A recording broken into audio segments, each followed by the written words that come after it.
Habari yako mtazamaji wa SKF TV, karibu sana katika siku nyingine ya kipindi cha Afya Tips. Uko nami Pendo Gotoni. Endelea kutufuatilia kwenye mitandao ya kijamii Facebook, Instagram, mtandao wa X ukiandika SKF TV ukapata taarifa mbalimbali ambazo tunakuandalia kila siku. Mimi hapa ninaitwa Pendo Gotoni, lakini siku ya leo nipo na daktari ambaye tutaenda kuzungumzia kuhusiana na magonjwa yote ya dharura. Natumaini mtazamaji umekaa hapa, umetenga muda wako wa thamani na mimi pia ninauthamini. Karibu sana upate elimu kuhusiana na magonjwa haya ya dharura. Habari yako daktari? Shikamoo. Nzuri, marahaba. Unaendeleaje daktari? Shwari kabisa. Hiyo sentence ya shwari kabisa mmesikia vijana hadi wazee wamo. Karibu sana daktari, tungependa kufahamu jina lako lakini pia unajihusisha na magonjwa namna gani wewe kama daktari? Mimi ni daktari wa mifupa. Jina langu ni Dr. Fire, Sylvester Fire. Kwa sasa hivi lakini sipo kwenye mambo ya mifupa. Tunazungumzia juu ya matatizo ya magonjwa ya dharura.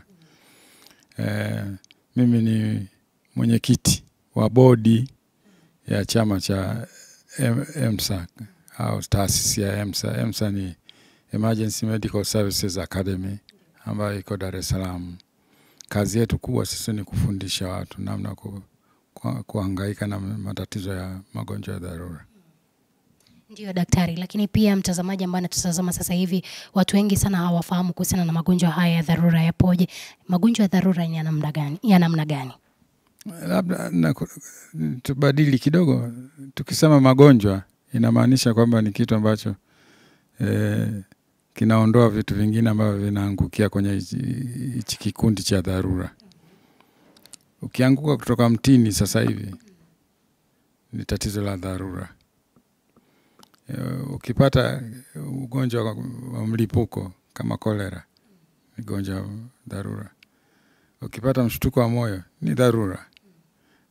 Ukiwa unakula nyama choma na ukabwe kooni, dharura. Kwa hiyo tukisema magonjwa pengine wakati mwingine tunafanya wazo linakuwa finyu kidogo, lakini ni matatizo ya dharura na yanatokea kila mahali kwa kila mtu kwa wakati wote. Ni kweli magonjwa kama hayo au matatizo kama hayo huwa yanatokea popote pale, lakini bado kuna watu wanauelewa finyu sana kuhusiana na matatizo kama haya ambayo yanaweza kutokea mahala popote. Je, ni taratibu gani ambazo nyinyi mnazitoa kama daktari kutoa elimu pengine kwa wananchi ama kwa watu ambao wanatuzunguka ili waweze kupata uelewa kuhusiana na matatizo kama haya ya dharura? Wengi tunajifunza kutoka jamii namna ya kuyahangaikia matatizo kama haya.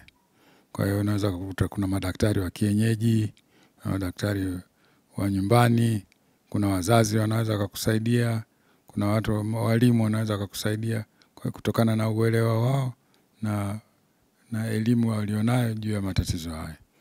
Wewe kama daktari, ni njia gani sahihi ambazo mtu akipata tatizo hilo la dharura anapaswa afanye kwa wakati huo?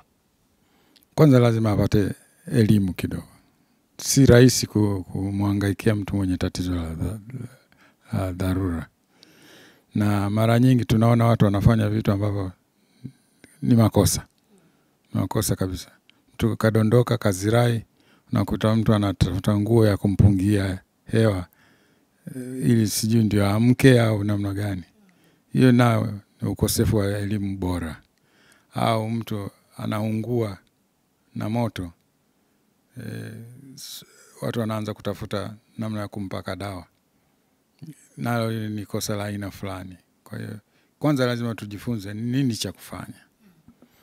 Kwa sasa hivi elimu yetu nyingi tunajifunza kutoka kwa jamii. Kazi hii ya kufundisha namna ya kushughulikia matatizo ya dharura ndio kwanza tumeianza. Kujaribu kurekebisha vitu vingine ambavyo vinavyoendelea ambavyo kusema kweli sio sawa. Mtu ukipata mshtuko wa moyo si sawa kumtia kwenye gari na kumkimbiza hospitalini, hafiki, atakufa njiani. Kwa hiyo ni vitu vya kujifunza na kuna sehemu za kujifunza. Kuna colleges zinafundisha haya mambo. Tunaenda kwa sasa hivi kwa EMSA tumeanza kufundisha manesi, kufundisha madaktari, kufundisha watu wa kawaida.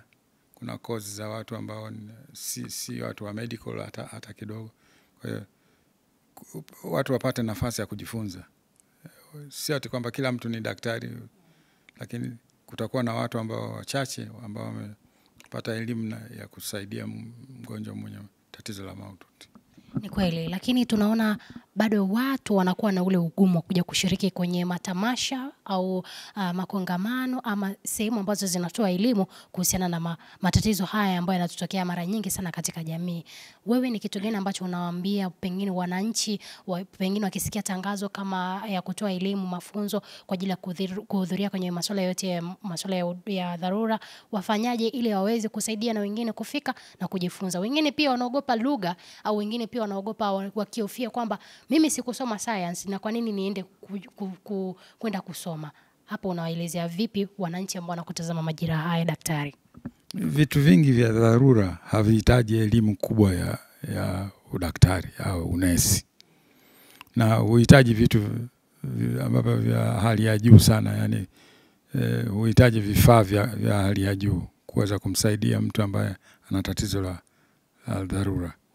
Inatakiwa uwe na akili ambayo imetulia na mikono mizuri ambayo unaweza kuitumia. Hivyo vitu viwili. Kila mtu ana akili na kila mtu ana mikono miwili. Kwa hiyo tunachosema ni kwamba kila mtu akijifunza anaweza katoa usaidizi wa aina fulani.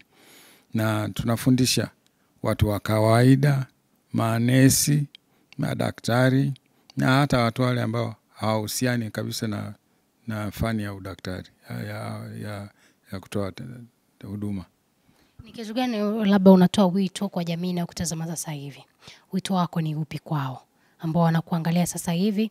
Lakini pia unaiomba nini serikali ya Jamhuri ya Muungano wa Tanzania, kipi ifanye kuongeza juhudi sana kwa ajili ya kutoa elimu kwa watu ambao bado hawajapata elimu kuhusiana na matatizo ama magonjwa kama haya ambayo yanatokea mahala popote ambapo tutakuepo? Sio kwamba elimu haitolewi. Elimu inatolewa, lakini utayari wa watu kujifunza ndio tatizo kubwa. Watu wanafikiri wanajua tu, na kumbe hatujui. Tufanye bidii ya kujifunza vitu sahihi. Tufanye bidii ya kufundishana ili tuweze kufanya vitu ambavyo ni sahihi. Na elimu hii inatolewa na madaktari na manesi na mashirika mengine ambayo sio ya tiba hata kidogo. Lakini tujifunze, tuwe na utayari wa kujifunza vitu. Kwa upande wa serikali inafanya bidii sana kuweka bidii ya kufundisha watu wawe na elimu ya kutosha kuweza kusaidia watu ambao wanapata matatizo. Ile hali ya kusema kwamba tunajua tuipunguze. Tuseme kwamba hatujui ili tuweze kujua na tuweze kuwasaidia watu kwa ufanisi zaidi. Shukrani sana daktari kwa muda wako kwa ajili ya mafunzo haya. Karibu.